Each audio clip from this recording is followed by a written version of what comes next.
for yourself, your family, and your country will be possible once again. Well, there he is, J.D. Vance, the Republican nominee for vice president, the youngest one in history, made his debut on the convention speech dais last night. He'd been there, of course, the previous evenings, but this was his first nominating speech, and we hope it's not the last one, if you know what I mean. John Marsh, a historic night in Milwaukee last evening. I thought it was interesting. My takeaway immediately was the talking heads on Fox going, is this going to be the guy who will replace Donald Trump as president of the United States? They made no bones about that real early on. Yeah. Well, I mean, I'd be lying if I said I wasn't concerned about Trump's age. I mean, if you're looking at a 4-year term, a lot can change cognitively in that time. I mean, he's in a great place now, but who's to say that doesn't change by the end of his term? And I think J.D. Vance is kind of demonstrating he's got this if that were to happen. So I feel very good about it. He's a totally different style than Donald Trump. He's not bombastic. He's that measured attorney style. You know, attorneys just, I don't know whether they pick them to be that way or that's the way they're taught, but no matter what, not very flappable, pretty just conversational. Not, I wouldn't call him extremely charismatic, but I think he's going to be very effective. And as he grows into the role, I think you'll find he'll be very, very good. But it was a great evening. Again, the third night. Tonight, Donald Trump, of course, makes his big speech. Melania will reportedly be there. I hope she introduces him. Hope she reprises some of her posts about the shooting where she talked about love and unity. I mean, it was really quite a poignant. It was a poetic and prosaic piece that she posted. So we've got that going on at the same time that we have people saying that, in fact, the Democrat Party is melting down while the Republican Party is unifying. It's amazing. I mean, you see Nikki Haley give a speech, DeSantis, extolling the virtues of President Trump. Nikki Haley full-throated endorsing him. I mean, there was a time when she wouldn't even give him heed, Or her delegates. Wouldn't be in the same state when he was there. And so while the Republicans are unifying, the Biden House of Cards is coming down. That the pressure from Democratic leaders for Biden to get out of the race is intensifying. In fact, one person who has been out there publicly defending Biden told me just a short while ago, Biden is going to see the whole House of Cards come down soon. That's NBC News's Jonathan Karl. I mean, I don't think he's ever hosted or been a guest on a Fox News or Newsmax program that I know of. John, he's not a righty. Oh no, he's I don't know, maybe not radical left, but he's always been way on that side of it. And can I just say, it is so nice, and it's one of those about damn time type of things to see the Republican Party unifying again. Yep. Because I feel like, Donald Trump, when he kind of first hit the scene, loved the guy, but he was, I feel, largely responsible for causing some divide within the party. A lot of people don't like him. He's a polarizing figure. Yeah. And this time around, I feel like he's much less polarizing. Yep. He's, I think, learned some media training over the last 4 years and seems to be playing it differently this time around. And it's working out in his favor. And then, of course, getting shot at, I hate to say worked out in his favor because it was a tragedy, almost a fatal tragedy. But we're seeing the party kind of pull together and rally for him for the first time, and it's nice to see. The other reporting from the Daily Mail, from CNN, others are saying, the CNN and New York Times in particular, saying that as he is listening to more and more voices, more and more drum beats, more and more hoofs pounding the soil of, hey, not only can you not win, but you're getting fragile, and those messages are being delivered to him personally by higher and higher Democratic leaders, and he is occasionally becoming, quote, more receptive, quote, to the idea of stepping aside, meaning he's evolving his position from the defiant Joe Biden to, well, first it was what? The Lord had to come down from heaven and tell him. Then it was, a train had to hit him. And then yesterday, a medical diagnosis. So I volunteer. I will give pro bono care. I will give professional courtesy to the president and make a diagnosis. I don't think COVID is what he's thinking about. He's probably thinking about some debilitating, maybe neurodegenerative diagnosis. I could masquerade as a neurologist. I don't know. This is me fully putting on a tinfoil hat and being a conspiracy theorist. I don't think that the president has COVID. I think they needed a good excuse to get him out of the spotlight for a few days to strategize how they're going to try to spin it, because even since the shooting, he's not been doing real great in front of the cameras. We've gotten lots of Biden gaffes, even just in the last few days, and especially with RNC going on and J.D. Vance being announced, everyone's kind of looking at the Democratic Party going, what are you guys going to do? And Biden is not exactly helping their cause. No, you're right. No, and you wonder if this is if someone faked a swab. You know what I mean? You'd hate to think that, but maybe if so, he's had it a couple times already. Right? Yeah. Oh, those shots work really well, don't they? Those shots and their boosters really help. Oh, stop. Okay. Hey, later on, we're going to be talking to Mitch Brown at 6:35. Mitch is the director of strategy and political polling for political strategy for Cygnal Polling, spelled Cygnal.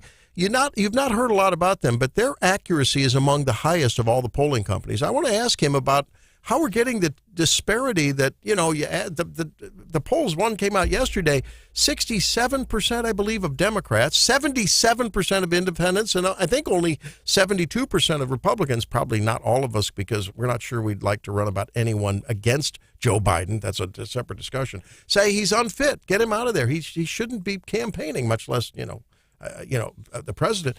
But Mitch has been at the Republican National Convention, so we're going to ask him what's going on there and about the polling. How can national polls in the large picture show pretty much within the margin of error, dead heat? That doesn't make sense to me when you see the meltdown that Joe Biden is and the confidence and the defiance, especially after Saturday. Of course, those polls I don't think are done yet, the post-shooting polls. But my goodness, the difference is stark. We'll talk with Mitch at 6:35. Dave Wasinger, who's the lieutenant governor candidate here in Missouri, he's also at the Republican National Convention, and he will be with us at 7:10. And then Steve Bucci from Heritage.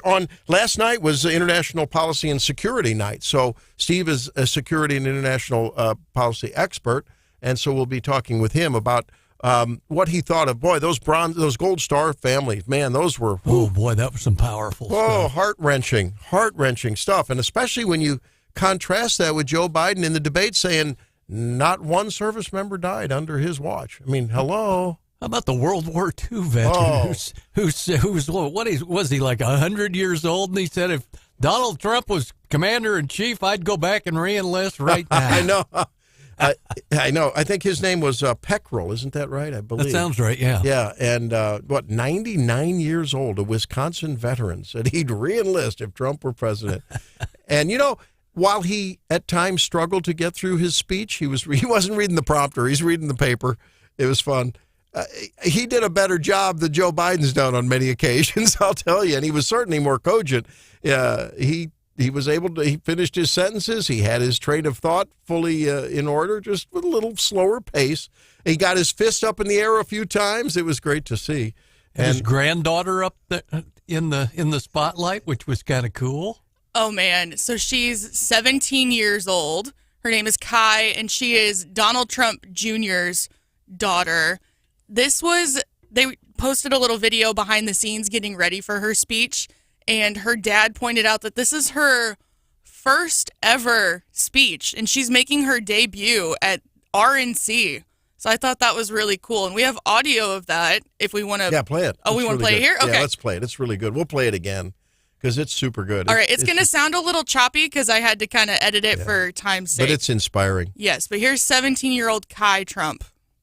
I'm speaking today to share the side of my grandpa that people don't often see. To me, he's just a normal grandpa. He gives us candy and soda when our parents aren't looking. He always wants to know how we're doing in school. When we play golf together, if I'm not on his team, he'll try to get inside of my head. And he's always surprised that I don't let him get to me. But I have to remind him I'm a Trump too. On Saturday, I was shocked when I heard that He has been shot, and I just wanted to know if he was okay. It was heartbreaking that someone would do that to another person. A lot of people have put my grandpa through hell, and he's still standing.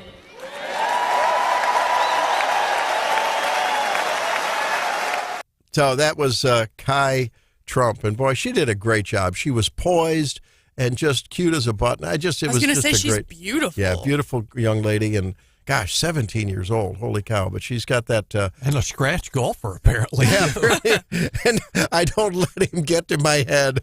Yeah, she also, one of the pieces that went on later talked about how Donald Trump will call her in the middle of the day just to catch up with her, and he'll ask how her golf game's going, and she has to remind him, like, Grandpa, I'm in school. Like, I'm going to have to call you back. But you see this, they did kind of a side-by-side of, DJT watching his granddaughter speak on stage, and just this overwhelming pride beaming out of him. Randy and I were talking off air. It looked like maybe he had some tears in his eyes. And she, of course, got a standing ovation from her grandpa at the end. So it was really cool to kind of see that side of the former president. And I thought he was moved. I mean, he Oh, appeared moved to me. No doubt about it. John, finally, in very important local news, I think there was some justice for the family of Hallie Phillips yesterday in Jefferson City in a Cole County court. Yeah, this was the story of the, as claimed by the shooter, the accidental shooting. He was charged with involuntary manslaughter. 25-year-old Joshua Wilbers. Now an October 1st sentencing date is being set for him after he was convicted of involuntary manslaughter. Could face up to 10 years in prison. The victim was Hallie Phillips, and she was killed back in November of 2022. Wilbers and his lawyers contended all along that was accidental, but that doesn't, relieve him of responsibility, and was convicted of involuntary manslaughter, which was unusual in a bench trial where Judge Beadham presided over the bench trial with no jury. And like we said, his sentencing put off until 1st of October. I think the prosecution's argument was, negligent and reckless, right? I mean, that must be what defines the that angle they came type from, of a manslaughter charge. Well, I mean, you look at the basic levels of gun safety. Don't point a gun at a person ever, even if you think it's unloaded, and, never pull the trigger, even if you think it's unloaded. I just don't get it. It doesn't make any sense, the argument for the defense. And I guess the judge agreed, at least when it comes to that account of reckless and negligent use.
For the agencies involved, Secret Service Director Kimberly Cheadle was hounded by Republican senators at the RNC. Cheadle told those senators it wasn't an appropriate place to have that discussion. Her office releasing this statement saying in part, continuity of operations is paramount during a critical incident, and U.S. Secret Service Director Kimberly Cheadle has no intentions to step down.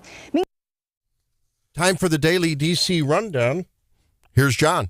Yeah, boy, it was quite the shouting match. Tennessee Senator Marsha Blackburn was shouting at Cheadle on the floor, who continued to walk with her head down and try to ignore the senator's criticism. Blackburn was heard to say, "This was an assassination attempt. You owe the people answers. You owe President Trump answers."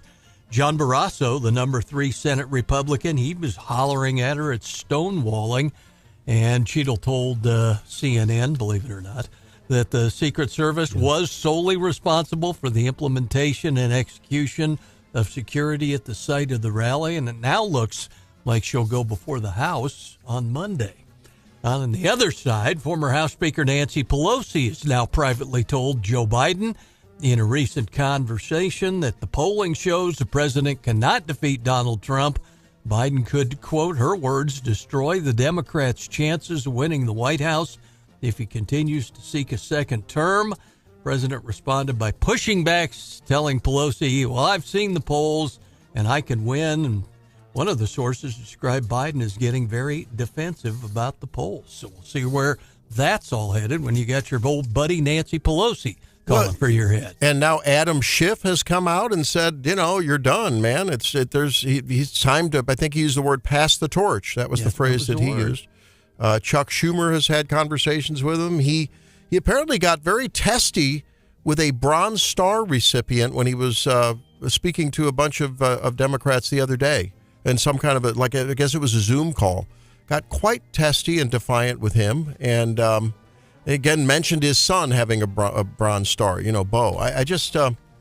This is one of the hallmarks of dementia, no matter its form, is the angry outburst, the uncontrollable, sort of inappropriate anger like that.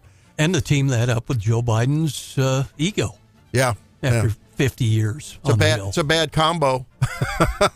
And you wonder, then you put in the judgment part of that, the memory part of that. What has he said to a world leader? Maybe does that come into play in some critical moment at 10 p.m. D.C. time, 2 a.m. D.C. time when the phone rings? Should this guy even be in office, much less a candidate? That's the question on the table. And we've heard. Who do you defer the call to? Kamala?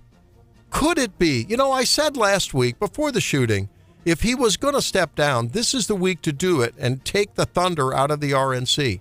Well, this is thunder night on the RNC. The Big pressure's time. building. Could it happen today that this is the day the word breaks that he's stepping down? Wow.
just loaded with info coming in all the time. The Biden camp melting, the RNC coalescing, excitement at the RNC convention, day 4 tonight. And our guest, Mitch Brown, who is the, political strategy director at Cygnal, that's CYGNAL polling, is with us now. Hey, Mitch, you're on the ground there at the RNC in Milwaukee, right? Hey, Randy. Yes, I am. Live from Milwaukee right now. Tell us about it. Tell us about what you're feeling, the energy, the scuttlebutt, the buzz. Why, on a 0 to 10 scale, where are we? Yeah, I mean, I can only compare it to the previous two from 20 and 16. And, the energy is like a 9 right now. The amount of people here, the different groups of people, is something I don't think this convention's ever seen before. And last night, of course, a speech by J.D. Vance, the youngest VP nominee ever. A different style than Trump, but certainly a down-home, Midwestern, eat your steak and potatoes while you're watching kind of a speech, and talking about his very humble upbringing to, where he's at now. Pretty profound, wasn't it? Yeah, I mean, I think it's an awesome comparison. When obviously having Trump in the background he comes from, and then again, JD focused solely just on his background and who he is. This wasn't like a policy speech. This wasn't really a future speech. It was about, again, his, like you said, his humble beginnings, how he got to where he was, and it's his whole theme. It's touching on the forgotten man in America. And so it resonated deeply with the crowd. And then all the young Republicans, people under the age of 55, JD is kind of speaking to them, their experience in the country right now. So again, it's refreshing to see. And I think it's a new angle for people to see the Republican Party as. Talk to us about the polling we're seeing now. I mean, no matter what polls, whether it's yours or even the AP's, it's like 2/3 of Americans on both sides of the aisle saying the president should step down. I guess the question to you is, what is the polling saying about Kamala Harris? Has she got any support at all, or what? Yeah, I mean, so how the polling breaks down when you do any Democratic opponent other than Biden against Trump is that Trump stays at the same number for the most part, and you see all the other challengers go a little bit below Biden just because there's a few more people in the unsure category. Harris, again, polls a little bit better than, say, Newsom or Whitmer. But it's still in the same position as Biden at best. There's not really something for her to stand on because, again, she now has to be running on the fact that she's been in the White House with Biden for 4 years, never said anything. This was never an issue, again, until the debate. So it's not like her polling numbers are drastically better than anyone else. It's just, can she at least steer a correct ship? So, again, it's statistically, no, it's not an addition, but right now it might be just an organizational matter that could help. Ryan, Mitch, I'm thinking you're Ryan. I communicate with you about. Tell me, Mitch, about what you guys are going to do when you're not polling Biden versus Trump, but rather Harris or Newsom, or it's probably going to be Kamala Harris. I mean, the way things are looking, Biden's melting down. I mean, and Schiff and Schumer and everyone else saying, "Hey, you're done." So I think it's not a matter of if, but when. How does that affect the polling? I mean, you really have to start all over again, or are you getting ahead of that? Yeah, I mean, at least with Harris, you have people who've been hinting at it and even just testing it from day one as can she carry a ticket as a VP, which was obviously not the case. But throughout the entirety of the Biden administration, she's had a terrible image. This is not someone who's a popular figure. Again, we could be in a much worse position right now where if there was a sitting VP that was viewed very favorably. Again, she has not performed well in her current role, and we've tested that from the beginning. It's always been there as, okay, she was the border czar. That went really well, of course. But see, looking back at these things, at least Harris, we've had statistical polling going back to this whole administration, and so we know what her image is like. So it's obviously not ideal to have all this data of what the Trump-Biden matchups look like for the past 9 months, but having her at least have the image that we can test and regulate and see what it's gone up and down through the whole term. But yeah, it's obviously going to change a lot of factors. But I'm sure right now why it hasn't been forced down Biden's throat even sooner is that the polling that they're seeing internally from the campaign is not that great for Harris. Okay, well, so I guess at some point, even though should it be a Harris candidacy, boy, it's going to be, any incoming criticism is going to be dismissed as sexist and or racist, probably both at the same time. So when we talk about the issues, if you poll the issues and if you use those as proxies for the candidates, I don't know how accurate that is, because this does become at some point a personality contest if we look at the past few elections. How are the various, economy, borders, foreign policy, yes, abortion, how do those poll in especially the battleground states, assuming that, almost irrespective of the messenger, how do those respective GOP versus Democratic stances poll? Well, here's the thing. It honestly just comes down to one simple factor. Because, again, when you have, let's say it's Trump Biden, you have two people who there's not a single person in this country who doesn't know the two of them. So there's nothing people need to learn. They're pretty much stuck in their ideological camps. You're only playing for, say, 6% of a vote total. And for the people that actually matter in these swing states, the ones who are truly undecided or could sway either way, for them, it's a simple message. It's their life was easier and cheaper in 2019 than it is today in 2024. So we could talk about abortion, we could talk about the border, we could talk about all these things. That's not swaying these middle ground people. They are in this deadlock or ambivalent to what's going on around them, but they feel the brunt of what is going on in their day-to-day life. And that's the single issue that really actually has an impact on the majority of people's day-to-day lives. They might feel a personal way about abortion or immigration, but when you're in a position to not really have the luxury to think about those things, and you're just worried about how you're going to put food on the table, how you're going to get your kids to practice, how you're going to do these things, why you have to return a couple items at the grocery store each day, it comes down to simple economics. So that's kind of the only thing that's really, really going to propel a candidate over. And when you're saying, hey, the economy is that issue, it's an easy juxtaposition to say my life was better in 2019 than it is today.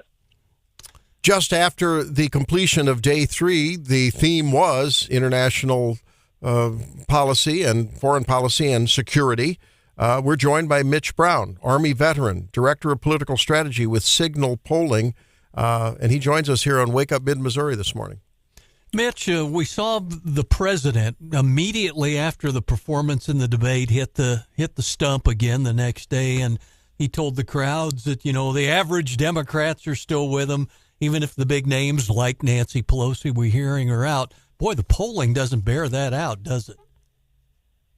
No, I mean, really the only group of people even in the Democratic Party that are still with Joe are older voters. So most young voters want him gone. Most moderate Democrats want him gone. Again, you're seeing some data come out from other polling firms and from the Biden campaign and internally. But they also have this conundrum where, again, Biden was voted for. They already went through a primary process.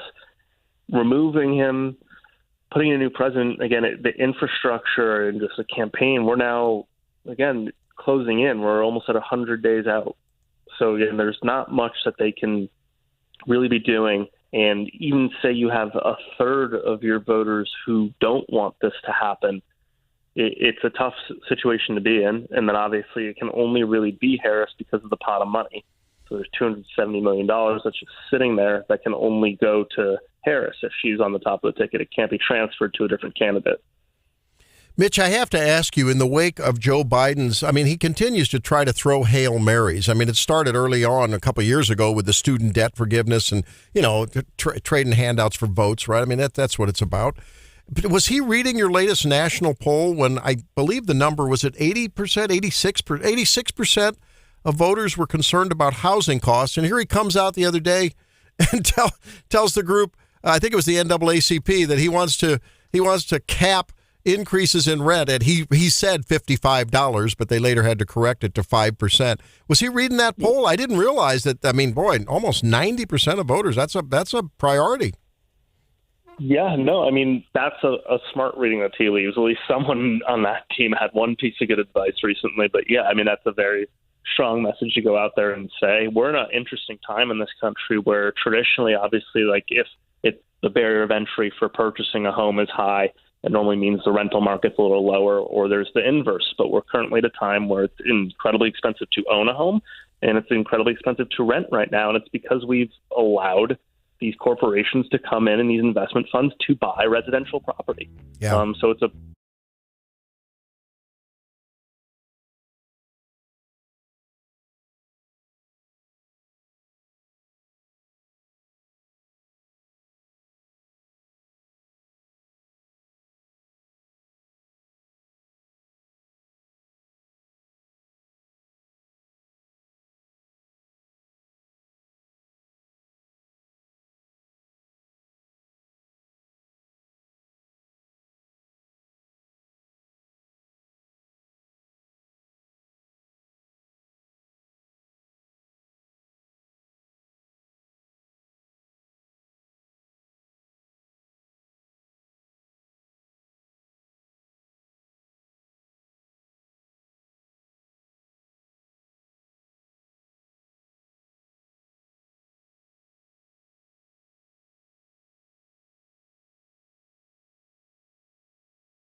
73874-9390, the number.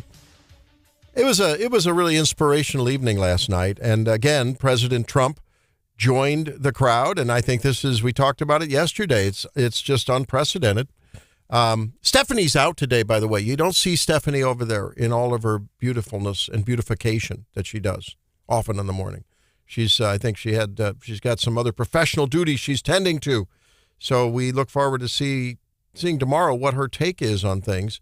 But this is a technologically complicated time and there's a lot of opportunities, John. They're cloning people. They're doing all kinds of things. I caught a little quiet video of Donald Trump. After he took a couple days, he located some really high-tech doctors, some academic people.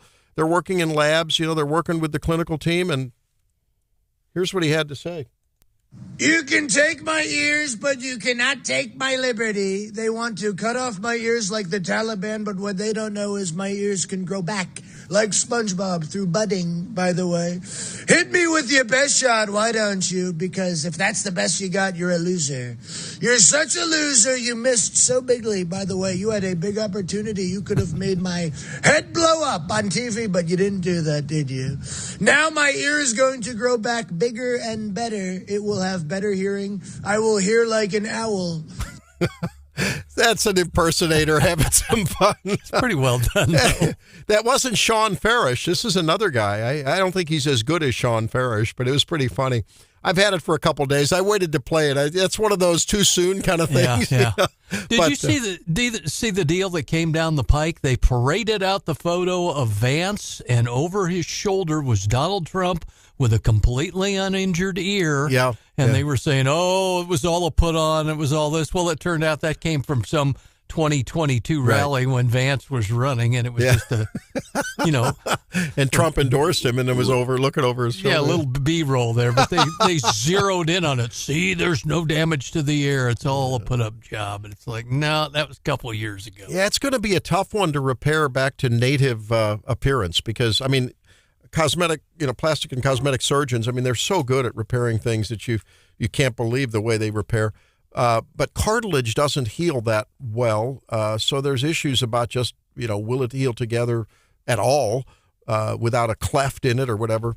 But hey, that's going to be a battle wound for him. I'm sure that'll be his trademark. Like wrestlers and cauliflower ear. It's kind of part of the game. Yeah.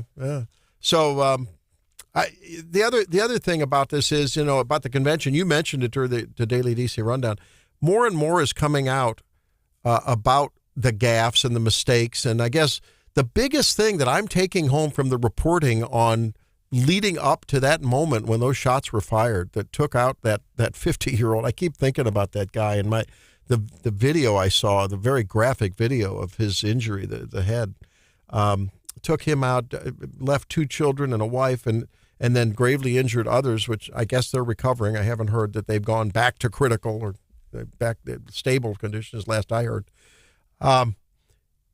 You hear about the story of the encounter where I guess a local police officer was trying to get up. He was being up on a ladder. A ladder. Yeah. His hands are on top of the roof. He's peering over, and the guy points the gun at him. The township leader there, mayor, I guess, of the township, defended him, saying, look, he couldn't defend himself. He couldn't take out the threat. He had to drop. What else are you going to do? That's... And when Tim Timonen, our buddy, the former trooper who was on the governor's protection details and all, his contention was that cop probably saved Trump's life by startling the shooter into rushing his shot and missing. Absolutely. Yeah, he's in a hurry at that point, and that's when you make mistakes. But, the way the Secret Service leader, she's being pummeled with questions. She's being evasive, and then she comes up with the silly, we don't like to put our people up on a sloped roof answer. But at a minimum, they knew this for at least a minute or two in the most acute, frenzied phase. Why didn't don't they all have earpieces? And you'd think the word would get to the immediate patrol around him to get him, take him, don't let him get up on the stage. He hadn't been up on the stage that long. And I go back to our interview with Tim, who said the Secret Service and their immediate people are on their frequency.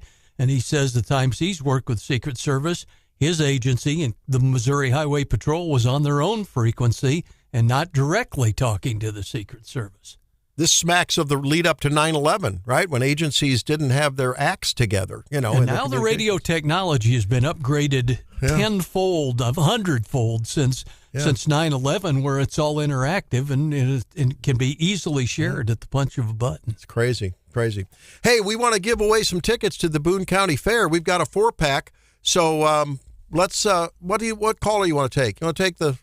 We're giving away a 4-pack, so we'll take the fourth caller. Okay, so call here in the break. It's an admission voucher and a Carnival wristband voucher. Hey, really? Runs through Saturday night. Value. All right.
3 of the Republican National Convention in the books. And Lieutenant Gubernatorial candidate Dave Wasinger in the room joins us now. Dave, how you doing? Thanks for joining Wake Up Mid-Missouri. Thanks, Randy. I'm anxious to share our thoughts. I'm sitting in Milwaukee now with the Missouri delegation. I'm hosting the breakfast for the Missouri delegation for the Trump delegates this morning. So we're going to be a lot of energy is going to be in the room. So a lot of folks at the Faith and Freedom breakfast this morning, and they're going to come over and pick up their credentials, and we're going to host the breakfast. So what's in the steam table this morning? What are we having? The steam table. So a lot of the Missouri delegation is going. Ralph Reed is hosting a function called the Faith and Freedom Festival. So much of the Missouri delegation is headed over there this morning. Then they're going to come over. That'll probably conclude around 9:30 or 10, and they're going to pick up their credentials. I'm going to speak to the delegation around 10 o'clock, and then they are going to disband. And there are various meetings and things to go before President Trump accepts the nomination this evening. Tell us about how it felt in the room last night when, first when Donald Trump, all 3 nights when Donald Trump has, I think historically, walked in to witness the speeches of the EDAs, the Everyday Americans, and then the J.D. Vance speech. What did it feel like? What was the buzz? Randy, you walk in, even around downtown Milwaukee, the energy level for President Trump. I came to the convention in 2016 in Cleveland, and the energy level was a 10 back in Cleveland in 2016. In light of what happened with President Trump this past weekend, the energy level in Milwaukee and in the convention hall, I would put on a scale of 1 to 10 at a 12. There's just a tremendous amount of energy. I think we're going to carry this on and win in a landslide. President Trump's going to win in a landslide in November. Dave, with all your time in the courtroom arguing before the 8th Court of Appeals and the Supreme Court of Missouri, what's your take on the remaining court cases that the former president is still facing? Where do you think that's all headed? I think this is petering out on them. I think this lawfare they've engaged with against President Trump has boomeranged on them in ways they never imagined. It has just backfired on them. Every one of these cases has backfired on them and has actually turned into a net positive for President Trump. It shows you the American people, I think when these cases were filed, are very bright and very smart, and this would include Missourians. They read right through the tea leaves and knew this was a bunch of hokey, and the courts are beginning to rule that way. You saw the Judge Cannon just threw out the documents case because the special counsel had been inappropriately appointed. So this is all their chickens are coming home to roost, and these cases have boomeranged on the Democrats in ways they never imagined. We're talking with Lieutenant Gubernatorial candidate Dave Wasinger. He's in the delegation there in Milwaukee. And Dave, I have to ask you, I mean, while ostensibly, overtly, optically, convention-wise, it appears as though there's unification between the, let's call it the Freedom Caucus side of the Republican tent, the more establishment, the Nikki Haley, the others side of the tent. I frankly think, like Donald Trump famously said in Charlottesville, I think there's great people on both sides, and you may disagree, but there's great people on both sides. However, there's that division. That was borne out and on full display in the scuffle over and the tiff over who's going to go to the convention. You were a delegate before you weren't a delegate, and then you were a delegate last Friday. What happens when you come back home and you're campaigning and there's some hurt feelings, ruffled feathers, non-refundable plane tickets on people that maybe you'd like to support you? How are you going to mend those fences? Well, Randy, much like you, I know folks on both sides of that aisle, and I am very friendly with all Republicans. So we're looking for voters on all camps. It was a very unfortunate situation that developed in light of the fact that all these folks are supporting President Trump. So my hope is that just as all of the delegates, whether you want to describe them as establishment or anti-establishment, they have all lined up behind President Trump. And similarly, I'm going to ask them all to line up for David Wasinger for Missouri Lieutenant Governor. So just as they've lined up for President Trump and mended their fences, I am the pro-Trump, only pro-Trump social, fiscal, constitutional, America First conservative running for lieutenant governor that's going to shake things up in Jefferson City. I'm going to ask them to unify behind me, just as they've all unified behind President Trump. What in particular needs to be done to shake up Jefferson City and get more things done per your agenda? Well, Andy, I think Jefferson City is a swamp that needs to be called out. When I'm elected lieutenant governor, I'm going to use that office as a bully pulpit to expose the corruption and insider deals that are taking place in Jefferson City. As an advocate for veterans, which is the role of the Missouri lieutenant governor, we're no longer going to spend more money on illegals than we do on our great veterans. You're also in charge of tourism. It's tough to go downtown St. Louis, Kansas City, Joplin, when the residents of Missouri are scared to go down there for fear of being mugged or shot. Mind you, how can you attract tourism to downtown St. Louis, Kansas City, and elsewhere in Missouri if Missourians are afraid to go down there? What about people from outside the state? We need to get this crime under control. So as an advocate for the tourism, we can bolster Missouri and bring in billions of dollars in additional tourism revenue. And I intend on doing that as Missouri lieutenant governor and calling out the Jefferson City swamp that is not getting the job done.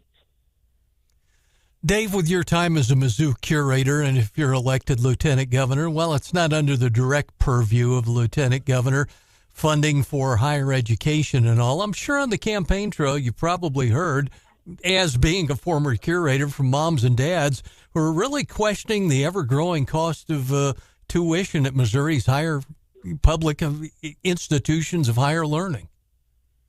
Yeah, Randy, I'm a big Mizzou guy, as you know. I've had generations of Missouri, our family go to the University of Missouri. It's gotten out of control in terms of these tuition costs, and we need to rein them in. President Moon Choi, who's the current president of the University of Missouri, I think is doing a very good job in trying to rein in cost. Part of this is that we have a lot of DEI hires that have been hired since I left the board of curators, and I think Missouri and President Choi needs to address that. That's another big issue that Missouri and the swamp over in Jefferson City has not addressed that other states have addressed. Florida and other states have mandated that public colleges and universities do away with all these DEI departments contained within these colleges and universities. When you're paying these DEI people $200,000 a year, and then a fellow from my hometown of Hannibal, Missouri, is having to pay tuition to front some DEI officer times 100, we need to get rid of all these DEI folks in the University of Missouri and elsewhere in these public colleges and universities throughout Missouri. And the swamp or the career politicians and insiders in Jefferson have yet again failed to accomplish an issue such as that, and other states have done so. David Wasinger joins us on Wake Up Mid-Missouri. David, you're from Hannibal. I think of Tom and Becky and Huck Finn and cut off ragged blue jeans and sort of some Missouri-style hillbillies. J.D. Vance, that's his calling card. How's that going to sell to the swing states other than in the Midwest? How is his youth going to sell? He's got a different style than Donald Trump. He's not as boisterous, not as flamboyant, more of a down-home conversational style. What do you say? Well, Randy, if you watched J.D. Vance's speech last night, he mentioned Michigan, Ohio, Pennsylvania, and we were trying to count. We lost count. I think it got well over 10 times. So he's going to focus on those issues. And what he does is, as you mentioned, I'm from Hannibal, Missouri. I'm going to bring to the lieutenant governor's office, David Wasinger, will bring the values of faith, family, and hard work, those small-town values that I have from Hannibal, Missouri. I think J.D. Vance will bring those similar values to the office of vice president and to the United States of America. So I look forward to working as a lieutenant governor with both President Trump and Vice President Vance to advance those small-town values of faith, family, and hard work. And I think they'll end up winning all these states that J.D. Vance mentioned last night: Michigan, Ohio, Pennsylvania. I think President Trump's going to win this election in a landslide. All right. Well, David, we want to thank you for being with us. We really do appreciate that, and we wish you the best in your run. If folks want to learn more about your campaign, where? Randy, it's Our website is davidwasinger.com. It's David, D-A-V-I-D, W-A-S-I-N-G-E-R, one S in Wasinger, davidwasinger.com. I always enjoy seeing you, and I enjoyed seeing you the other night at the pro-life function, Randy. So Thank you very much for having me on your show. Hey, my pleasure. Glad to host you, and good luck there on the fourth day of the convention. It's going to be exciting. I can't wait to see that on the tube, and you'll see it in person. All right.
not how that works. Oh, okay. You can't just bank it. I mean, come on. Well, that's what you say. John, you're the...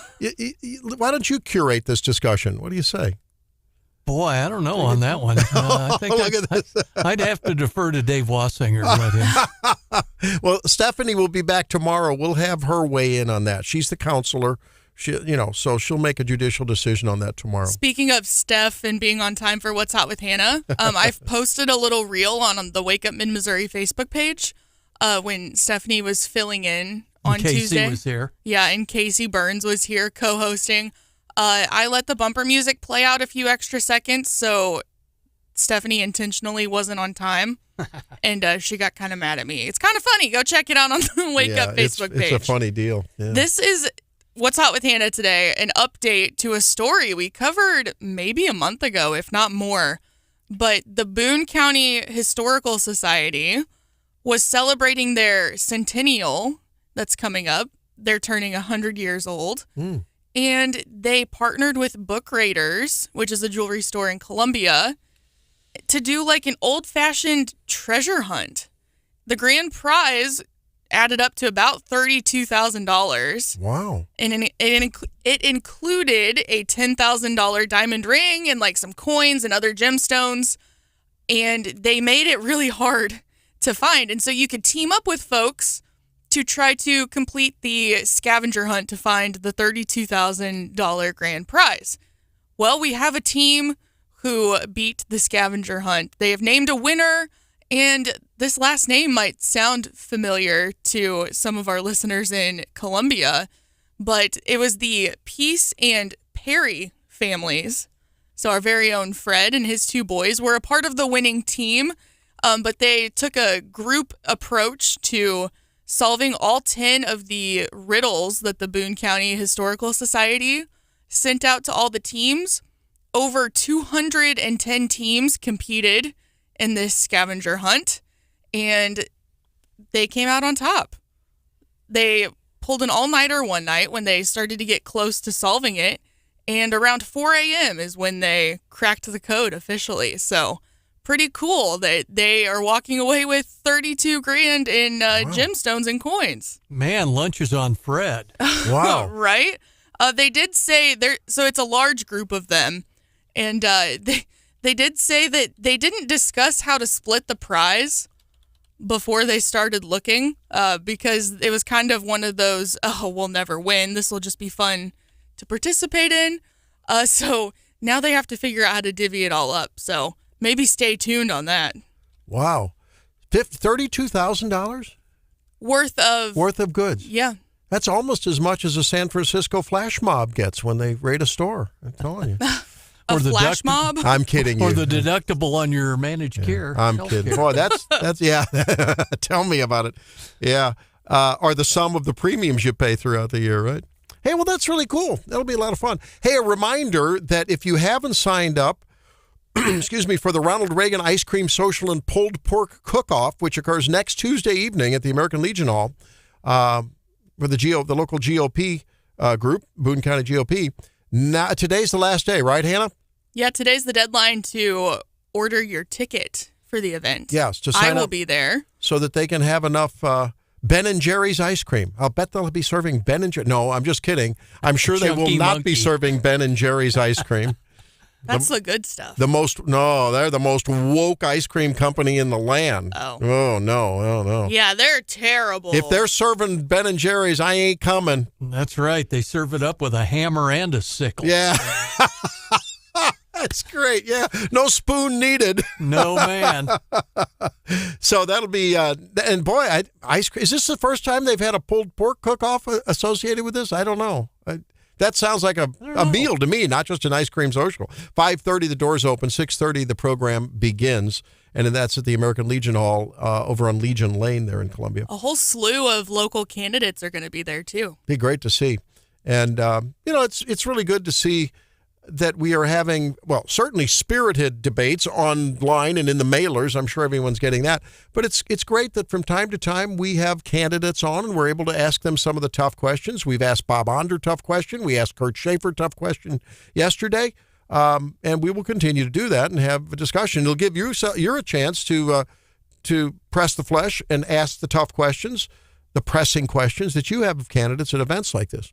I am happy to report I've been whining and feeling left out because I haven't been getting any political mailers at home. I haven't been getting any, robocalls, no texts. That's what you wish for. Yeah, I've been feeling left out. Over the weekend, I got my first political mailer from Will Scharf, who's running for Attorney General. I'm happy to report I came home last night and I had 2 sitting in my mailbox. Whoa. One from Lieutenant Governor Mike Kehoe and one from Dr. Bob Onder. So I'm up to 3 now. Good for you. Yeah, Well, we're getting there. My whining is paying off. I want to see all the creative ads. Come on. that means you're really hyper maturing as a voter in these United States of America, aren't you? Hey,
by text. We can't always do that, though. Can we, Hannah?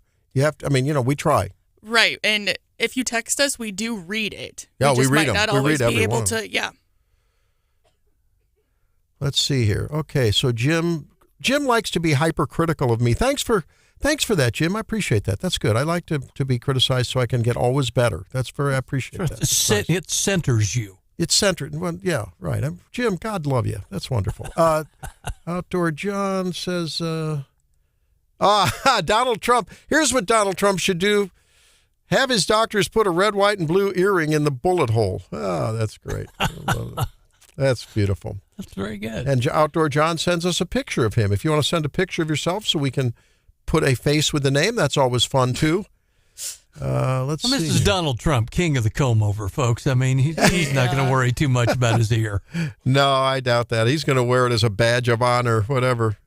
And Mike Murphy joins us as he is just back from long travels, and he's putting on adorning himself with the headset. How you doing, Mike? Good. Now, how long have you been back? I got back yesterday. So can we anticipate you to be disoriented? Yes. And now your voice does represent the jet lag that Joe Biden said he has. I'm kidding you. I didn't see the voice thing coming. I think it's. I don't even know how to explain it. It must be from time on the airplane or something. But you feel good. Oh yeah. I woke up this morning and couldn't talk, and I have all this work to do this morning here. Talking is kind of important in our line of work. I know. I briefly thought at 3:30 of calling Hauswirth and said, "Guess what? Your day off is got an issue." But I came in and I've toughed through it, and it sounds a little rugged, but we're making it. No, we're good. So we do want to get into some local things, but I did want to play this really interesting soundbite from Donald Trump. This was from yesterday, and I guess there was an event, a little speech before the main convention floor opened, and this is what he said. And I think we've seen a bit of just a different facial language and body language from Donald Trump. Maybe a little subdued. I don't know how to describe it. More pensive. I don't know, but take a listen.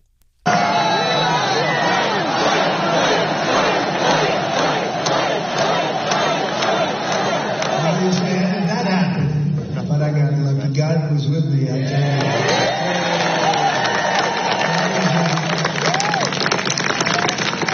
That's what they call a close call. That was an amazing, horrible thing, amazing thing, and in many ways it changes your attitude, your viewpoint on life, and I think, honestly, you appreciate God even more, really, because you appreciate God a little bit more. I think you go through an experience like that, and that's transformational, no? Oh, yeah, I think so. And just the way he walks into the room every night, it's going to be interesting to see. He's rewritten his speech, apparently, so we'll have to see. So you came back from where? Italy and Greece, right? Yeah, I spent a week in back-to-back weeks, 1 week in Italy and 1 week in Greece. So been gone for 2 full weeks. What are they saying about us? Well, politically, I think they say what you hear here. First of all, it's mostly Trump. That's what people talk about. Good or bad? Oh, mixed. But okay. He's a interesting, polarizing character. But that's what they want to talk about. Nobody wants to ask about Biden really, or a little bit. But Trump. I think of him as like a state almost. You're way across the ocean over there, but they are so tuned into what's going on in the United States. It's almost like they're just another state in some respects. Mm-hmm. I feel like people really pay attention and want to know what's going on. And it was the newspapers are full of American news, and Trump's on the front page, of course, after the shooting. I just feel it felt like no great disassociation. And people are curious. When you're an American over there, they want to talk to you for sure. And they do want to talk about politics. Yeah, really? Yeah. Oh, yeah, absolutely. Yeah. Absolutely. Do they still admire America? I think so. Yeah. I think right now, we talked, in particular, I spent some time, my wife and I did, with this Australian couple who were engaging and interesting. Well, they seem to have lost their democracy and freedom, and it started in COVID. For sure. But I think in some respects, they snicker at our presidential election with the two candidates that we have, and I think they think of America. I'm generalizing now, of course, but my take is, America is regarded as the the greatest country in the world on the world stage, and when we have kind of the silliness we have at the top of our elective politics for the President of the United States, you can't help it. I mean, we're chuckling about it here in the United States, or we're doing something. We're wringing our hands. We're occasionally making jokes about it. We're rolling our eyes about it, right? I think they're doing the same thing overseas. I think I'll bet for Greeks at least can relate to our economic challenges over the way their economy went to hell in a handbasket a number of years ago. Yeah, and my takeaway from Greece, and this is weird, and I'm not sure I can really fully explain it, but I went out into rural Greece. So we stayed in Athens a couple days, and we stayed in this coastal town of Naphtali, which is very a high-end resort. But we had a family wedding. We had reason to go inland into the mountains, and we arrived at this little village. You feel like you're on a goat path. You get out there, and it's such a step back in time to like something you'd see in a 1960s movie. The town square, dirt, a church, the old guys sitting out smoking cigarettes at tables. When it cools off at night, it comes alive in the night. Everybody's related to somebody somehow. And in many respects, I think the national world politics isn't even really on their mind. They're just it's in some respects like, I don't know, rural America, they're so Trump oriented and it become sort of militant and aggressive, and they got Trump flags painted on their silos and stuff like that. My take in kind of into the hills of Greece was politics is the last thing on their mind. They were very family oriented and friendly, and I didn't feel like anybody really wanted to talk about Trump out there. They just wanted to get to know you and pass the ouzo. Yeah, they live very simply. Now, I know when we were in Spain in 2014, was it? I don't know. It's a while back. Yeah, 14. Man, driving from sort of the rain in Spain falls mainly on the plain area up in the northwest up to Galicia, which is the very furthermost northwest province, and you look across to Portugal. That drive was so disappointing, and here's why. It was a big bus and a day-long tour, Man, the hills were beautiful, but they were studded with wind farms in 2014. Mm-hmm. Is that what you saw? No. Did you see a lot of that alternative energy in Greece and Italy? No. How's their energy and economies? In Greece, we saw scattered windmills on the top of mountain ranges, spread out. And of course, they're an eyesore, but they're nothing like you see the farms here. No, we took the high-speed train from Florence to Rome. Mm-hmm. What a wonderful experience. 90 minutes. You go 175 miles an hour. Wow. Beautiful window seat, nice comfortable chair, cup of coffee. And the scenery, the countryside was absolutely gorgeous. Wow. Ruins still here and there. You go through the backside of some towns that isn't pretty, of course. Uh-huh. But you see the Italian countryside was just gorgeous, really. Yeah. Cost of living, comparatively? Well, I'll tell you. Much less. We came away kind of shocked and a little bit angry isn't the right word, but I'll give you an example. So we lived pretty large. We ate really well, drank well, enjoyed the wine. Had everywhere we went, a good big beer was $4, $5, or $6. That's all. You get the house wine, you get a carafe for $5, and it's good. Wow. So we would have a really wonderful dinner that might cost us $100, $150 here in the States, and you get out of there for like $75. Really? Yes, over and over and over, even in the big cities. And my example is this. There's something about America that's annoying me about this at the moment. So after living large in Florence and in Rome and in Athens and in Naphtali, in high-end places, and never being gouged, paying modest amounts, even in airports. We were in Paris airport. Rome airport. Yeah, same thing. $6 for a beer. Oh.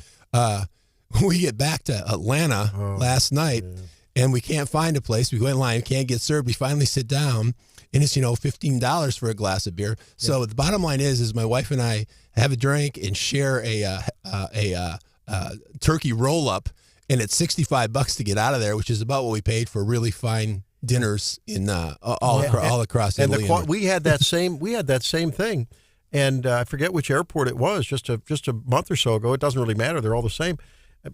Just a terrible Caesar salad and a dry hamburger, and I don't know what Helene and Sammy had. She was with us.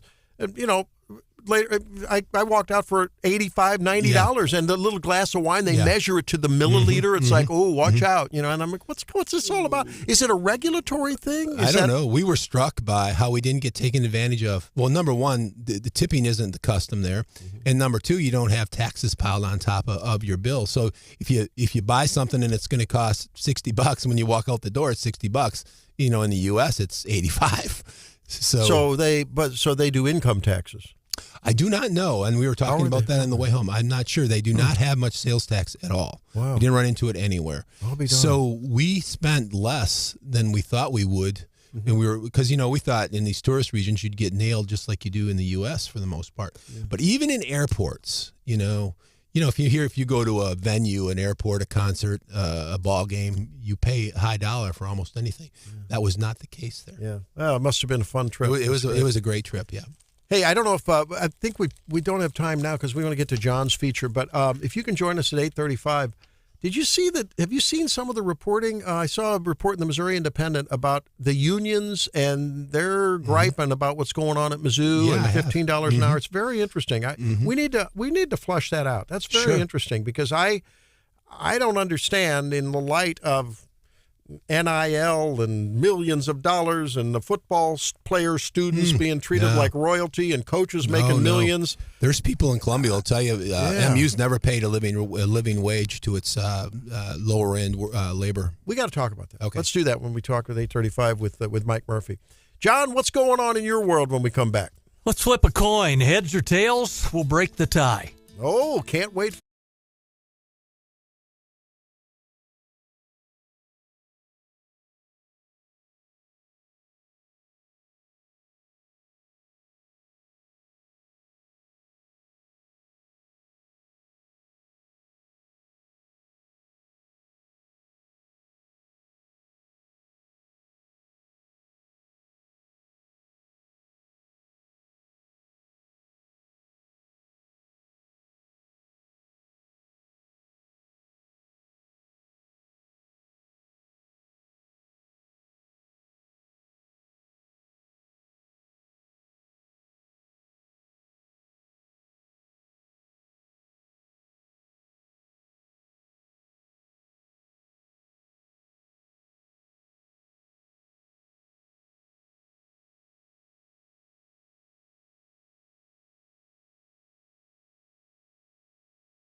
Roy Lovelady came back to defeat Scala in the special election.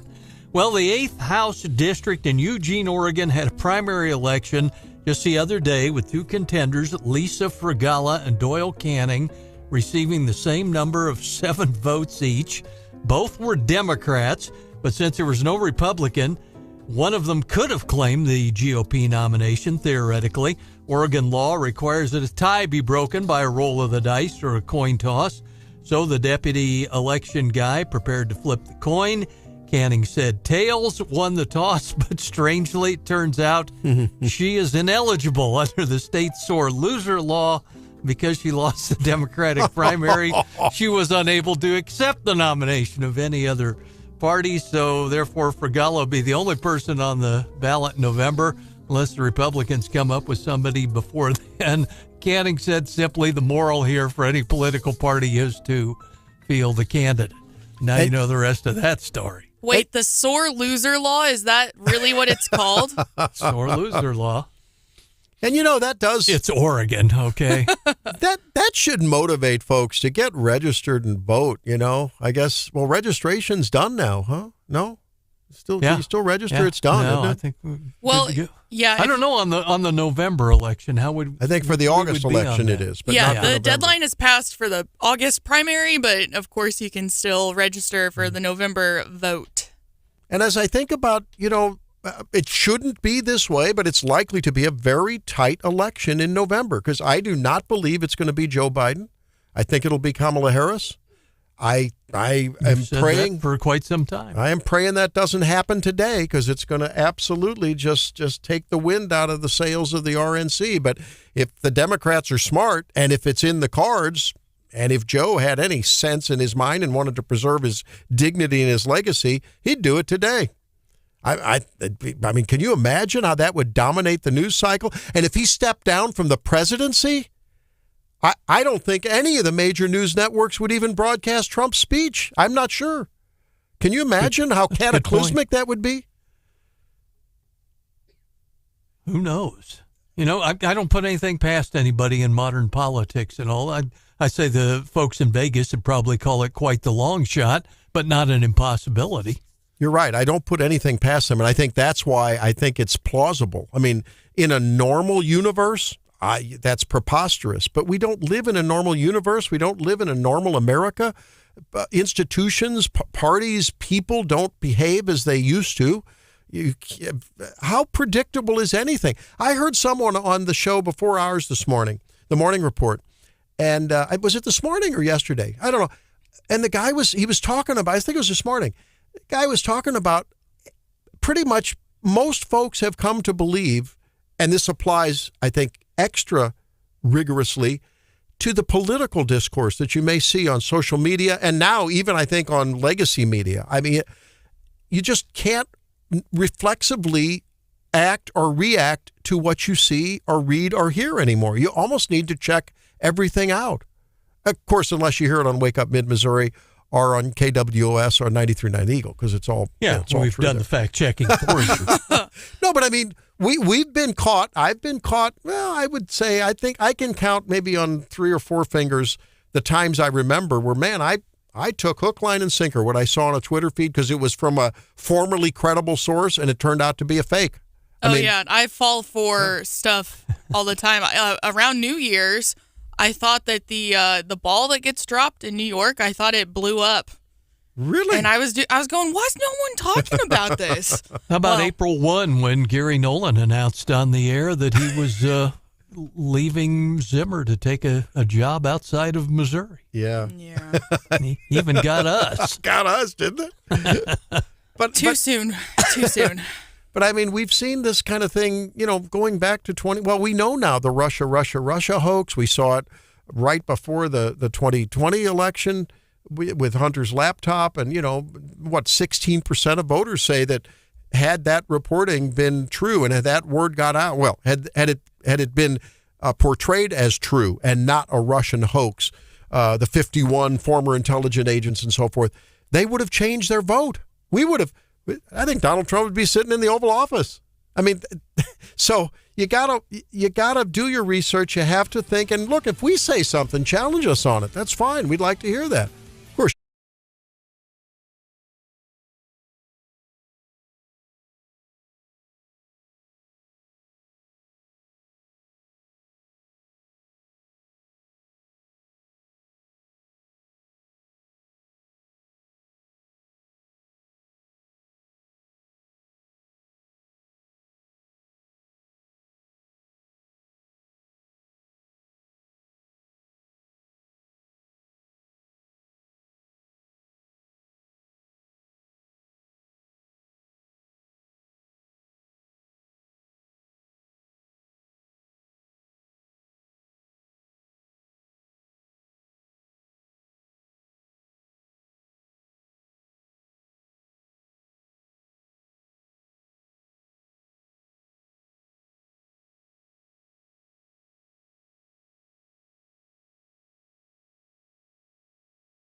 Wake Up Mid-Missouri. Get ready, pal. Here's your host, Randy Tobler. Well, welcome to the third hour of Thursday's Wake Up Mid-Missouri. Thanks for being with us. Stephanie's out today, but she will be back tomorrow. On a Feel Good Friday, we'll wear red because, boy, it's going to be all red in terms of red Republican tonight, isn't it? Fourth night of the RNC. Yeah, will we all wear wave. red? Yeah, it's going to be interesting. And Donald Trump, of course, will give his now, I guess, revamped speech, a different one from the one that he had planned before his ear was maybe taken off. You know, Joy Reid was caught in a little clip, and I won't waste your time with it, but basically asking the question. It was a selfie video, you know, looking into the camera saying, how do we know he was shot? We don't really know that. Oh, is that the whole argument that he wasn't grazed by a bullet? He was actually hit with a piece of glass? Yes, it was from the teleprompter. Yeah, crazy. If he was hit with a piece of glass, don't you think, because glass shatters, right? Don't you think he would have multiple cuts on his face rather than just one spot on his ear? Well, and I think I think there would be some video somewhere, or photographers, someone would say, you know, hey, there was no glass anywhere on the ground, you know, it doesn't comport. But there's conspiracies on the left, there's conspiracies on the right. I mean, it happens. Also, this is really dumb, and I probably shouldn't expose myself like this. I was all set to tweet on Saturday. When did the presidential candidates stop getting like the two little panels of bulletproof glass that used to be on either side of the podium? And then right at the last second, I was like, I better look that up. Yep. Yeah, glad I did. Because those are actually little mini teleprompter screens. And my whole 24 years of life, I have thought that those were like small portions of bulletproof glass. Well, that's why they're sort of at that 45-degree angle, because they're prompters. Yep, I thought that was bulletproof glass. So you know, that's one of the things on my bucket list. I would love to read from one of those one time and see, because I've read from a prompter before, off like an iPad type of prompter. But that sounds like sort of a virtual image, like you might see looking through one of the cars that only news gods like John or Brian or Mike can afford. The news gods, you know. No, but I mean, and the new. It's a skill. Yeah, and to read smoothly from a teleprompter, it's not easy. And if it's more of like what I would think is like a holographic image, right, coming from a piece of glass like that, I don't know. We could try that for a Facebook video sometime, maybe. Yeah, see if we can find a 17. Our folks at ABC 17 would gladly let us give it a try. That'd be fun. Yeah, that'd be fun to do. But I think I've heard it reported, John, forgive me if I'm mistaken, but aren't they now going to have bulletproof glass surrounding president in the future? I think I read that the other day, that's likely to happen. I mean, you would hope. Yeah. When did that happen previously? Pope John Paul, I think he had that after his shooting. Remember when they remade the Pope Mobile? They made Pope Mobile. But I know other presidents have had that in the past, and so I think they've had a hard time keeping up with Trump's schedule. It's just hard. You know, the preparation think about locally, the preparation, weeks and weeks and weeks go into preparation for a presidential visit. And if he's doing, 3 rallies a week or more, it's hard. Well, you know, and I mean, if anybody's seen the backstory on the Secret Service, it's not just like they load him into Air Force One and just take off, and that afternoon they're there. They send in, a whole bunch of Air Force C-17s full of advanced people, full of the Beast, the big armored vehicle, backup vehicles for the Secret Service, and also it's a big deal that goes into it, and for them to drop the ball like they apparently did the other day, it's unfathomable, I think. The hospital up in Macon, where I do an outreach clinic a couple times a month, I remember when he was doing something, I forget whether it was the 16 campaign, the 20, I think it was 16.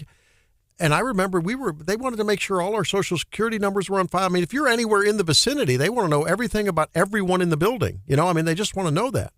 And it's incredible to think the lapse that occurred. I just saw a video last evening on the shooter event. There is now a video out there with this kid and a gun walking towards the metal building. Have you seen that one? Well, they said he was wandering the grounds for an hour before the event. it's incredible. I don't know. Well, there was some incoherence going on in the planning of the Secret Service's protection or so-called protection of the president last Saturday.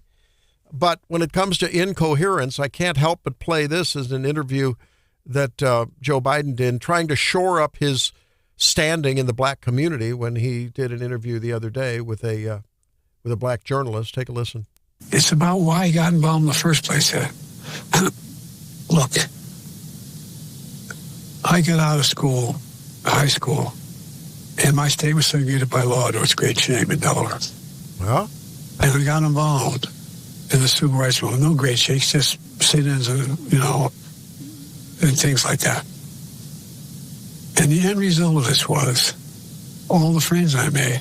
For example, one of the guys who my mom talks about when Barack called me and saying he wanted to do a background check on me because he wanted to think of me as vice president. I said, I don't want to be vice president.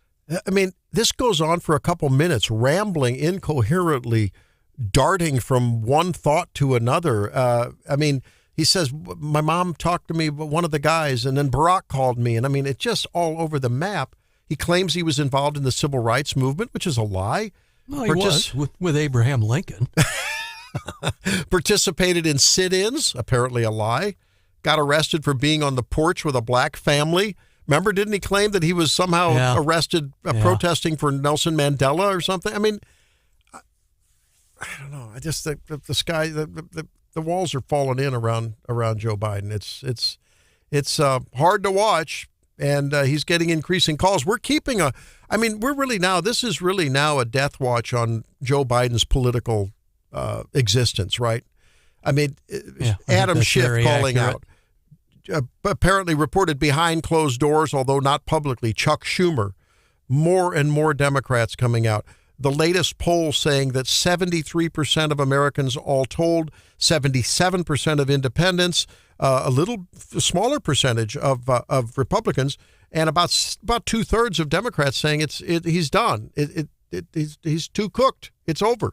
So I don't know where it's going to go and when it's going to land. I think it's probably a matter of not if, but when. So when we looked at the polling earlier with Mitch, I noticed that one thing that they came up with on their poll that was kind of weird, the only group of American Democrats that were about 50-50 on whether Joe Biden should pull out of the presidential race were black Democrats. Yeah. Well, listen. But everybody else, when it's Hispanic and the whole, the rest of the population, they were, 70%. See you later. Yeah, it's just, and listen to this. He's trying to shore up. He's doing an interview trying to appeal to African Americans. And this is what he says about his Secretary of Defense. This isn't the first time. And so it's all about treating people with dignity.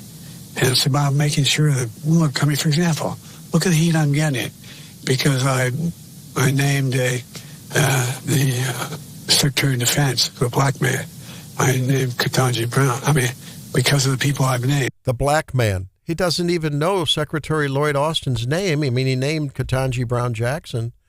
This is gratuitous identity politics on full display and incoherently on display. It's not even done elegantly. I think that's the bigger takeaway from it, that he's trying to tell you where he's at with his thoughts, but he just can't express them. The RNC convention has been managed very, very well. And by that, I mean, this is probably the most diverse array of speakers. You've got what's his name? Sean of the Teamsters Union, right? My goodness, the first time he's given a speech at an RNC convention. You've got. Yeah, they said that was the first time a Teamsters representative had been part of it. You've got ever. Amber Rose. You've got all of these diverse folks.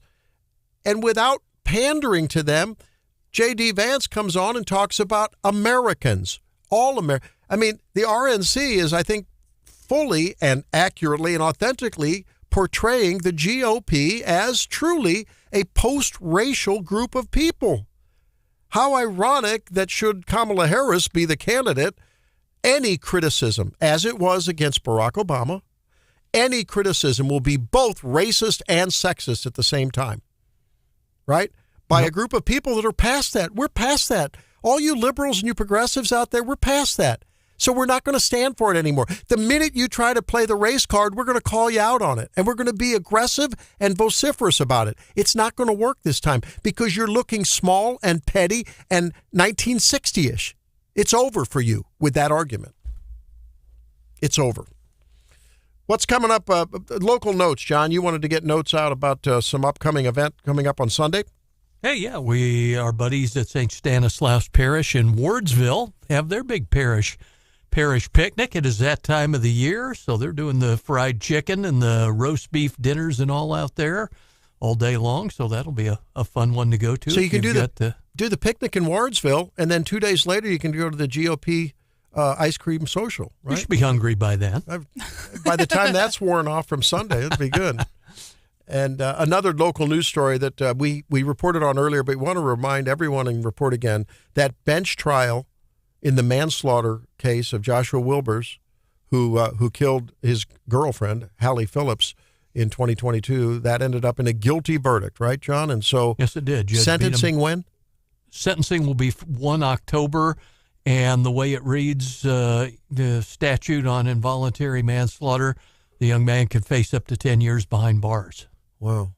Will the family be able to participate in that as in other sentencings, or is that because it was a bench trial? Did they somehow lose their rights if you don't do it? That's a very good question. I don't know. I wonder if the procedure's any different. I would presume they would be able to, stand up at the podium and put in an impact statement and how the loss of the daughter affected the whole family, which obviously it did. Because I don't know if a bench trial has any bearing on that or not. Yeah, I don't know the sentencing, whether it relates to any of the restrictions that occur as a result of a bench trial without a jury, So, of course, I guess it'll get appealed as well, those things. Well, maybe it will, maybe it won't. Who knows? I don't know where it'll go. Well, we'll see how the markets are reacting to what's going on in the Democrat turmoil and just turbulence, as well as the unanimity, the hope, the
1.4 and 2.8%. It was the worst day in the NASDAQ for a couple of years.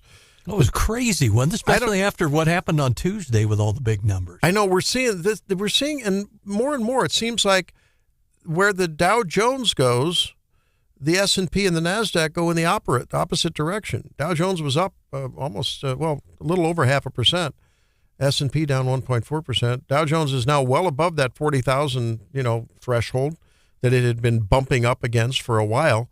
So all the markets are in, even despite the recent pullback, I mean, they're still in record territory, looking great.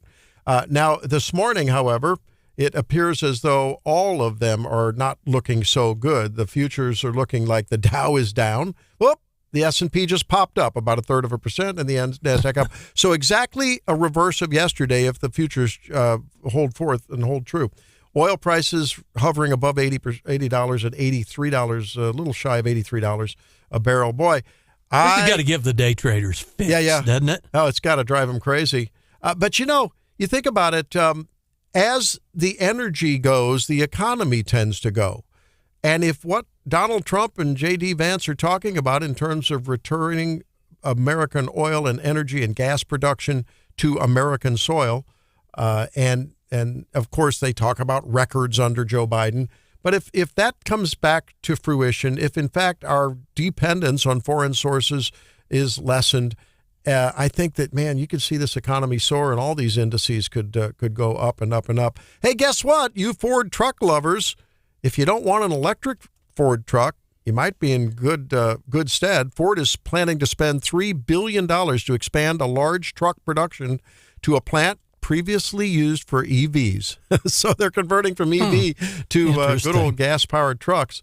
And I, for one, am glad to see that. I mean, I don't know. The EV thing if you've got an EV truck, would you text or call us? I'd like to know how that works out over the long haul with a big haul, for instance. Was it Ford who had announced they weren't going to make any more conventional cars?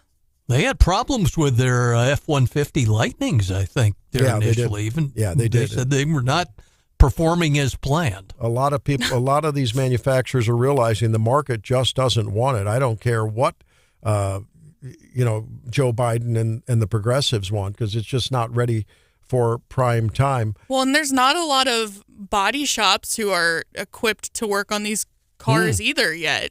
No, you're right. I talked to the guys at one of the dealerships in one of the smaller towns here and said they had the option from the manufacturer to upgrade their service facility to work with work on EVs that their brand put out, and it was well into six figures, and they opted not to go that route. Wow. Yeah, I just I think it's still in flux as to whether this movement is going to really take hold. Well, Hannah, there's good news. Well, maybe not. The Biden administration announced it'll cancel $1.2 billion in, you can say it, student debt for 35,000 workers. It's a result of the U.S. Department of Education's fixes to the Public Service Loan Forgiveness Program. Hannah, I'm afraid you're going to be out on the cold on this one again, apparently. Well, remember I got that email from the national, education secretary? Mm-hmm. And it basically was a long letter blaming the Republicans for student loan relief not being more of a widespread thing, and that they were going to continue working on it. And I sent it to you guys and kind of rolled my eyes at it. But, I'm not surprised at this point. I just keep getting passed over. It's fine. Well, I don't know. My GoFundMe is going to take off, though. This is an expansion.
I don't know if you heard this. I gotta cover this. I just got this piece of sound from Joe Biden talking about rent increases. I gotta play this.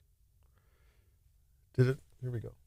I know how they work. There are more corporations incorporated in my state than any state in America, all combined. But that's what? We have to deal with corporate greed now. No, it is. Corporate profits are double since the pandemic. And they keep bringing prices down. We have to bring prices down further. Look, folks, the idea that corporate-owned housing is able to raise your rent $300-400 a month or something, under what I'm about to announce, they can't raise it more than $55. He squints. He's looking at the prompter. He's what? It's 5%. The White House later had to come back and say it's not $55. I'm gonna. I mean, you can't make this stuff up. This guy, he's defiant. He's going to stay in it. He's got his act together. I'm the guy who can beat Trump. I'm the guy who would leave the legacy here. I've got your back, ladies and gentlemen.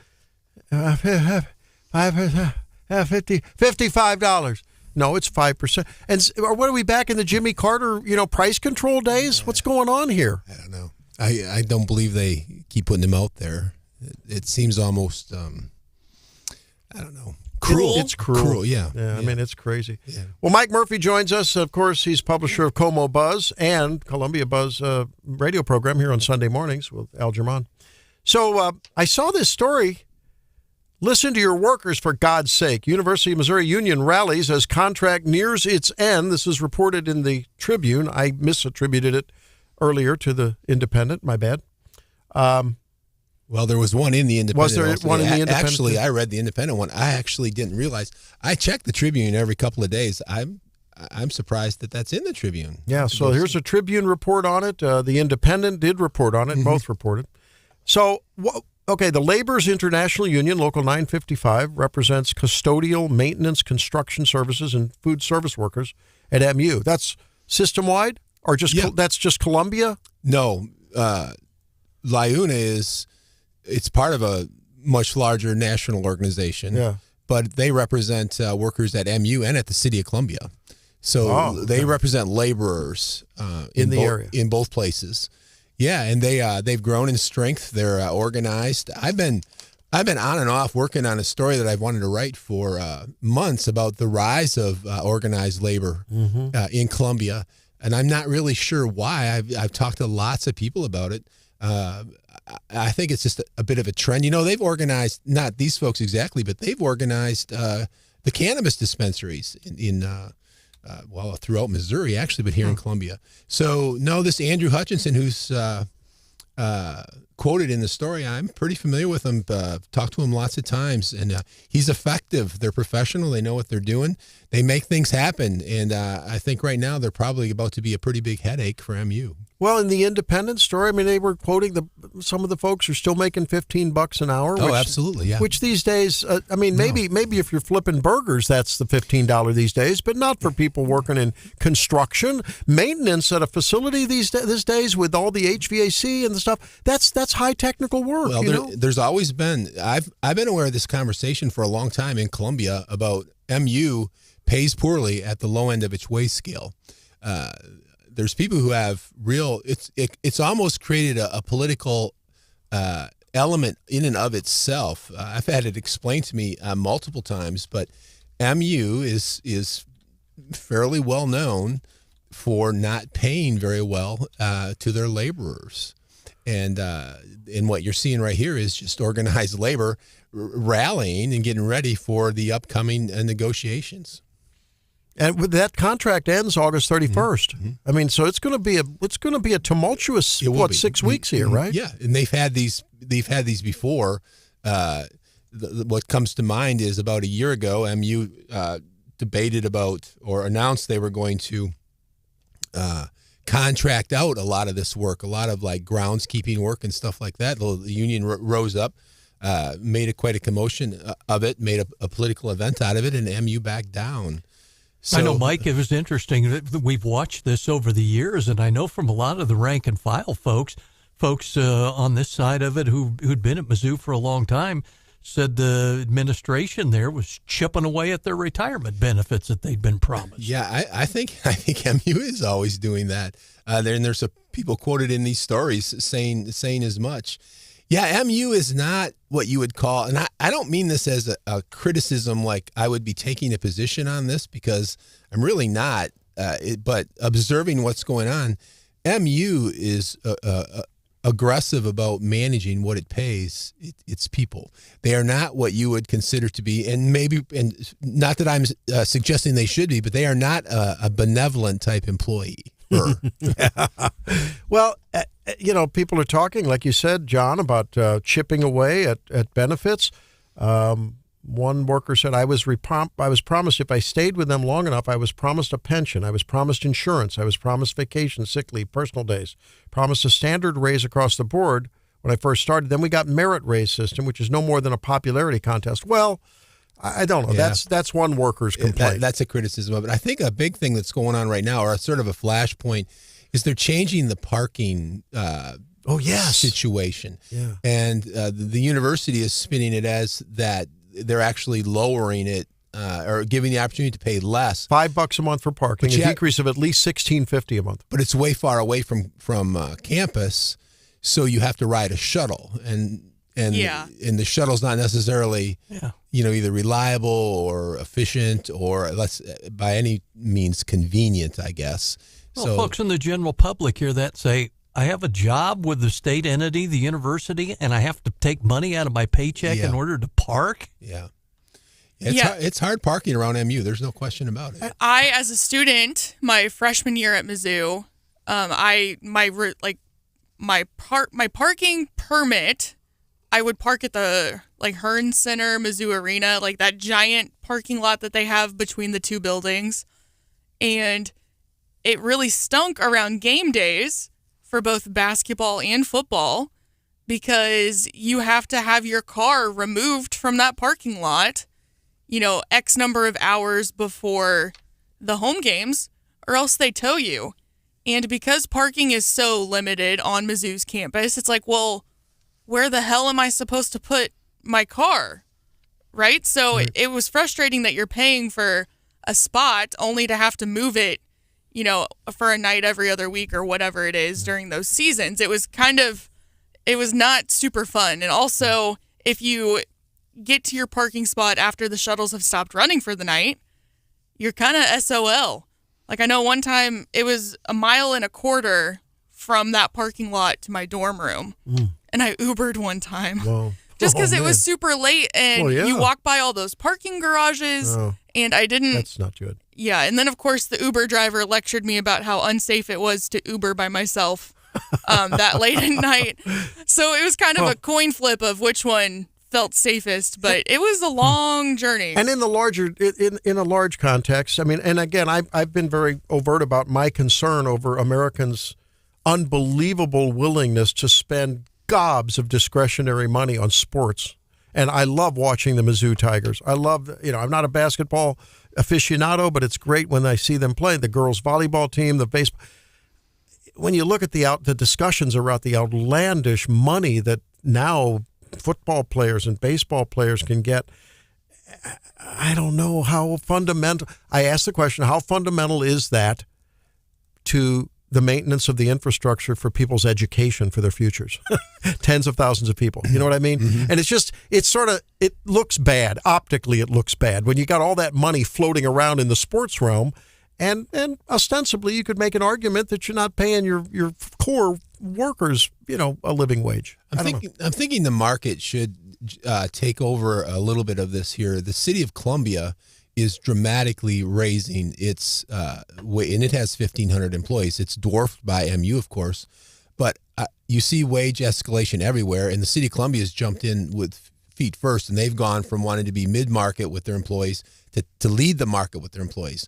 So pretty soon, the university is going to have to raise pay just to have employees, just like everybody else. Now, I'm not sure how the union's weighing in on that and what the real current issues are. That'll come out in the next couple of weeks.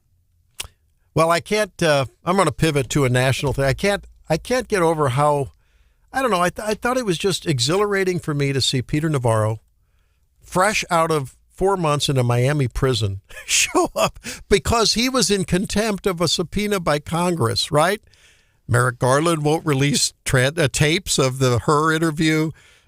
Remember when Eric Holder was held in contempt of Congress? Did he serve any time, Mike? I'm checking the news, guys. Mike? I don't know. I don't think so. Did Eric Holder, when he was held in contempt, or he was referred for contempt, John, did anything happen to him? I don't think so, And here's Peter Navarro last night at the RNC. Morning, I did walk out of a federal prison. He got big applause. Joe Biden and his Department of Injustice put me there. Tonight I'm here with you in this beautiful city of Milwaukee. I've got a very simple message for you. Listen here.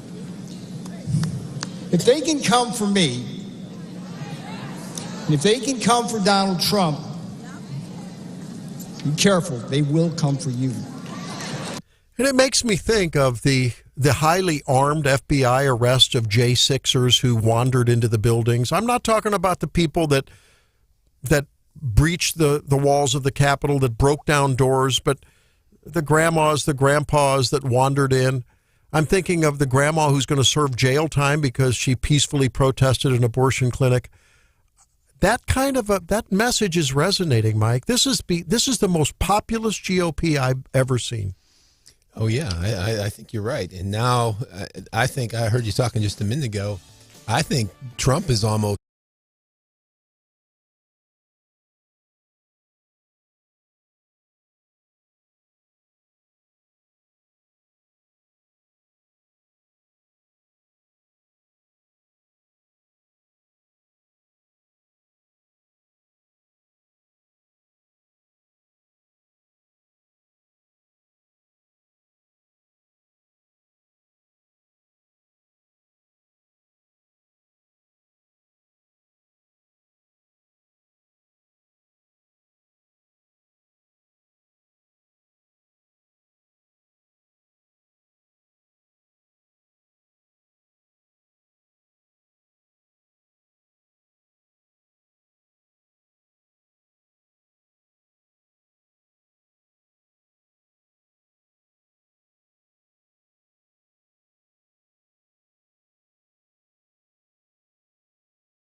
the Jefferson City Parks and Rec sponsor.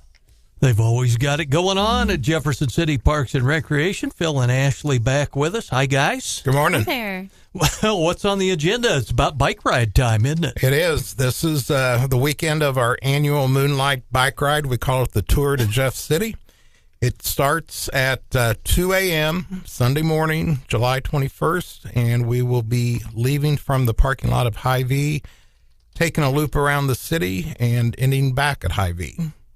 And it's one of those deals where it's all basically all ages and abilities, right? It is. We get we've had kids as young as age 4, and we've had a 90-year-old compete. And I shouldn't say compete because it is not a competition. It is just a relaxing ride around the city. I think a lot of people that have heard the story about the recent, accident where the bicyclist was killed might have a concern about safety. I know I participated in several Moonlight Rambles back in the day in St. Louis. Sounds like a similar event to me. I'm sure that the streets will be cordoned off, right, protected. Absolutely no concerns about that, right? The streets will be open, but at 2:00 in the morning, the traffic is minimal. The majority of the ride is on our greenway system, so there is no traffic on that. Good. Phil, I know in past years you've even had some of the Jefferson City bicycle cops take part in the event, haven't they? Yeah, we have, and that's always a great addition to the ride. Talk to us about movie night, Ashley. Well, we've got movie night coming up. We're showing Jumanji. Movie nights start around 8:45 in the evening, so that'll be, just around dusk. This is Friday, August 2nd. So come see Jumanji on the Capitol lawn. It'll be really fun. Are there vendors there to get some food and drink?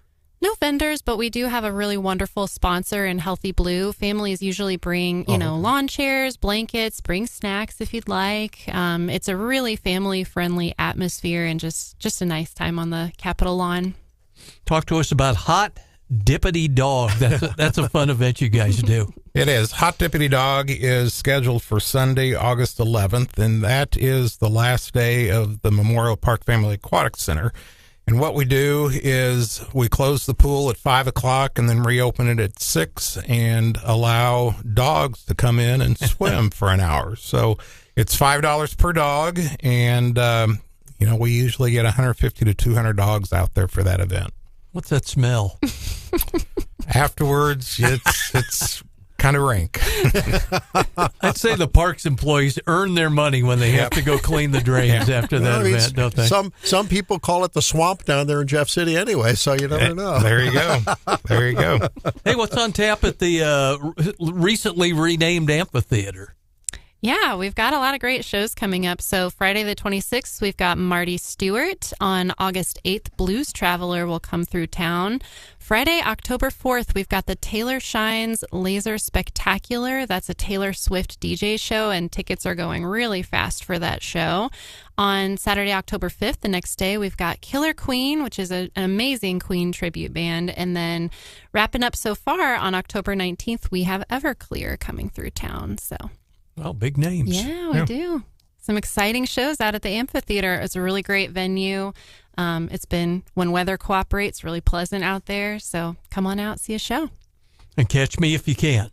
Catch Me If You Can. That is our youth kind of a mud obstacle course. That is Sunday. I shouldn't say Sunday. Saturday, August 24th. Registration is being accepted right now. The race kind of runs through Ellis Porter Riverside Park. There's lots of obstacles for the kids to participate in, and it ends with a giant water slide. How about that? You guys have always got it going on.